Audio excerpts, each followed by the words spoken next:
Bent over to do the laundry, a man suddenly pressed himself against me from behind, thrusting me forward into the washing machine. My hips were left exposed to the open air, held firmly in the grasp of his hands. I was trapped, unable to move. His large hands roamed freely over my body, sending waves of heat coursing through me against my will. Pleasure shuddered through my limbs, making my legs tremble uncontrollably. When I finally managed to look back, I saw, to my shock, that the man behind me was. My husband had been away on a business trip these past few days, so I had gathered up the pile of dirty laundry at home to wash. Bent over, I loaded a stack of clothes into the drum. Suddenly, a forceful push against my hips sent my entire upper body tumbling into the washer, trapping me with only the twin curves of my hips visible outside. I had been wearing only a loose nightgown at home, my white underwear faintly visible beneath. Who could this be? My mind raced through countless possibilities, but I couldn't be sure. A sense of unease crept in. I never expected the person behind me to be so bold. His rough hands gripping my slender waist, roaming over my body from top to bottom, stirring sensations in my long neglected form until every touch felt intensely sensitive. I struggled desperately, trying to shake off those large hands, but to my shock, the person behind pressed himself tightly against me. His lower body was now firmly aligned with my most private area. Let me out now. I braced my hands against the washer, my exposed bottom tight.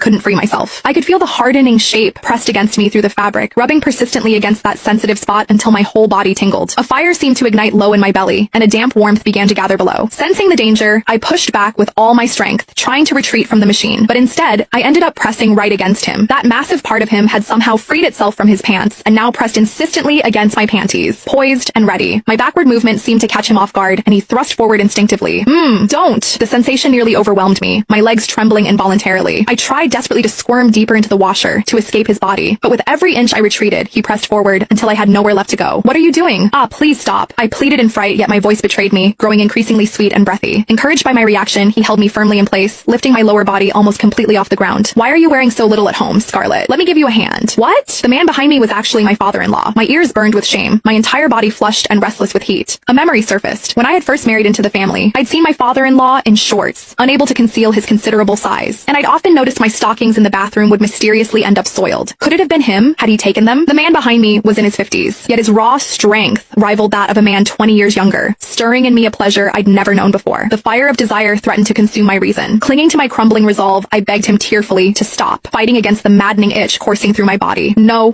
please put me down. Ah, I pleaded frantically, but as he thrust again, I couldn't suppress a moan, a sound that filled me with shame. My father-in-law relaxed his hips, allowing my feet to finally touch the floor. Just as I began to breathe a sigh of relief, his arms tightened around me again. Instantly, that torturous itching returned as his hands roamed freely over my body, both teasing and tormenting me. Then in one swift move, he lifted my nightgown. Scarlett, how did your panties get so wet? Let me help you take them off. Damn it, he saw everything. I wished I could vanish into the ground. I strained backward, but his broad palm pressed firmly against my hips, leaving me no room to pull away. His fingers slid downward, easing the fabric away. I was laid bare before his eyes. My father-in-law gulped, a low murmur of appreciation escaping his lips.